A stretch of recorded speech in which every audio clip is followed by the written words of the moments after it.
Marjorie Taylor Greene, or as some call her, Marjorie Trader Greene, as my co-host today will call her. She released, it was actually on a stage, but I have in statement form and written form. I'll read it to you so you don't have to be subjected to the speech. No, it actually was just really bad audio, so I'll read you what she said.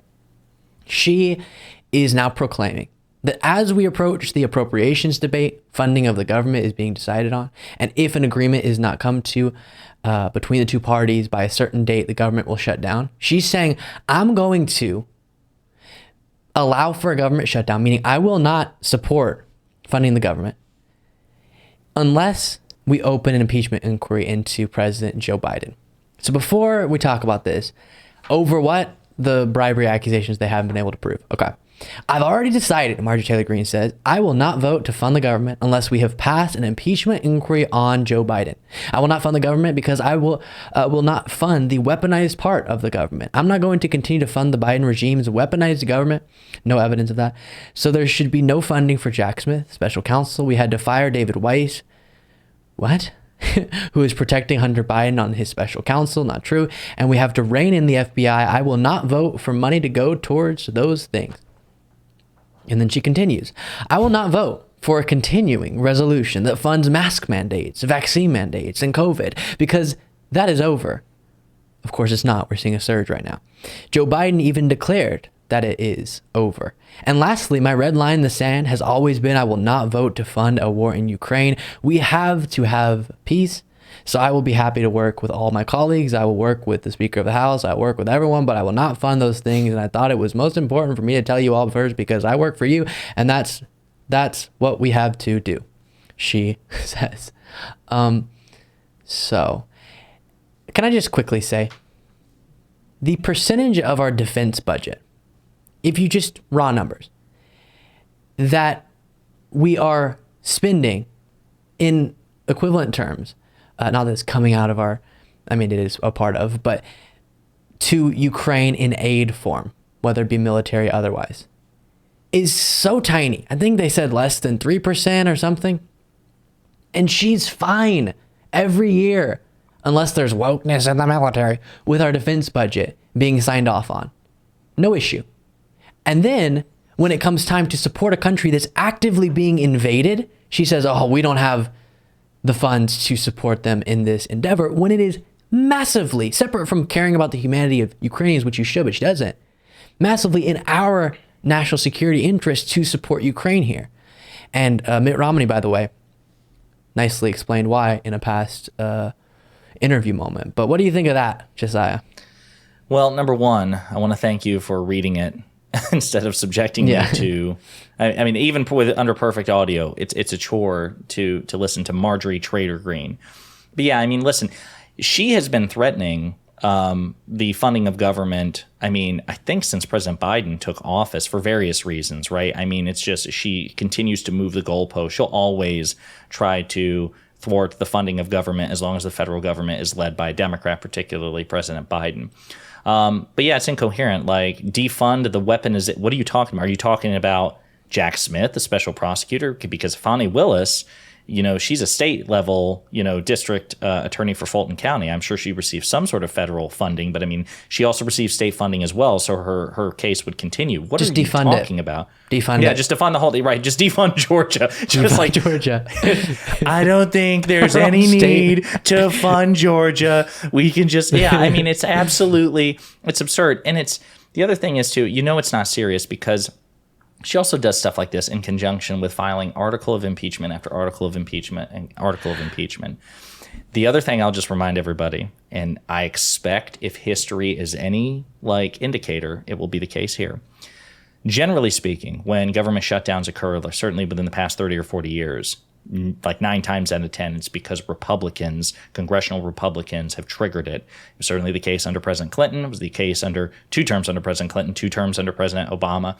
And so the polling, time and time again, shows that the public blames Republicans for doing it because they're seen as the instigator of government shutdown. So in addition to all the other stuff that we've talked about, like the polling on impeachments and everything else, and the fact that they're just generally not as popular in the first place, why on earth would you threaten this? I can't imagine Kevin McCarthy, like when he read that, he probably had to go, oh, no. Yeah. Shh, you know.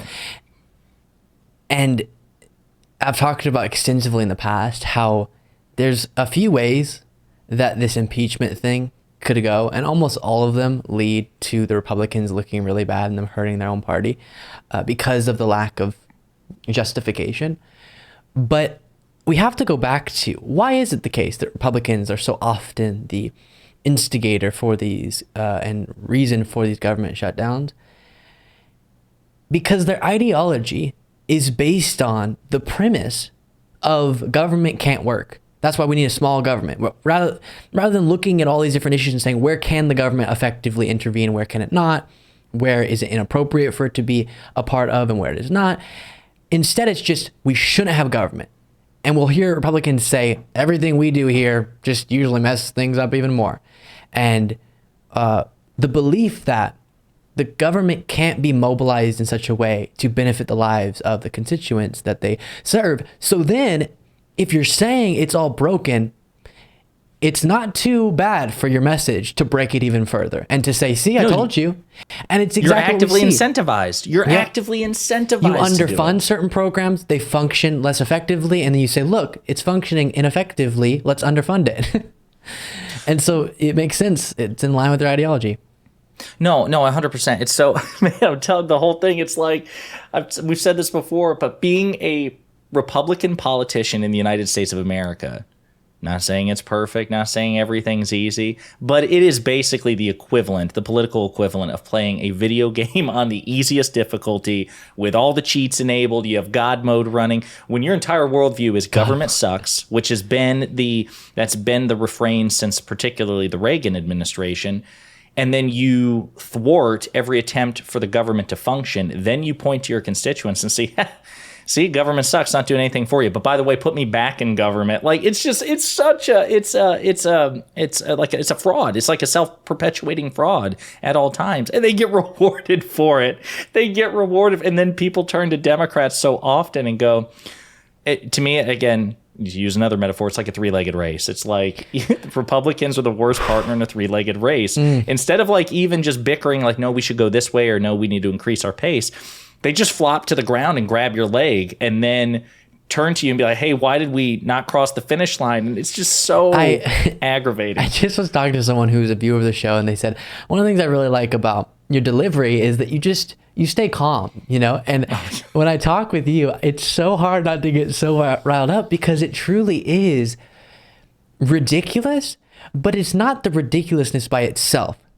It's the lack of awareness broadly of the ridiculousness. So many people don't actually acknowledge what we're talking about when it comes to all these different things as far as just the default landscape of American politics. And then we have all these things and challenges that are new day to day. But the default is, like you're saying, playing a game in an unfair mode for Democrats and a very advantageous mode for Republicans.